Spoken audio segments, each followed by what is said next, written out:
আন্তর্জাতিক মাতৃভাষা দিবসের কর্মসূচি নিয়ে আরও জানাতে কেন্দ্রীয় শহীদ মিনার থেকে যুক্ত হয়েছেন সহকর্মী আনোয়ার হোসেন। আনোয়ার, একটু জানাবেন যে নিরাপত্তা পরিস্থিতি কেমন দেখছেন? কিছুক্ষণ পরেই তো মহামান্য রাষ্ট্রপতি এবং প্রধান উপদেষ্টা সেখানে যাবার কথা রয়েছে, পরিবেশ কেমন দেখছেন সেখানে?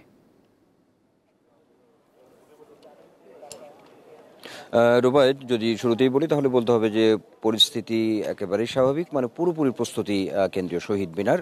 মহান শহীদ দিবস ও আন্তর্জাতিক মাতৃভাষা দিবসের যে আনুষ্ঠানিকতা সেটি আসলে শুরু হবে রাত 12টা 1 মিনিটেই। আর একেবারেই কিন্তু নিশ্চিত একটি নিরাপত্তা ব্যবস্থা রয়েছে, মানে আমরা যদি বলি আমরা এখানে অপেক্ষমান আছি। আর প্রস্তুতির জায়গাটি একেবারেই সম্পূর্ণ হয়ে গেছে আমরা যতটুকু দেখেছি। তারপরেও আপনাকে একটু দেখাতে চাই যে একেবারেই মানে পরিষ্কার পরিচ্ছন্নতার মধ্য দিয়ে কেন্দ্রীয় শহীদ মিনার একেবারেই কিন্তু সর্বোপরি প্রস্তুতির জায়গাটা রয়েছে।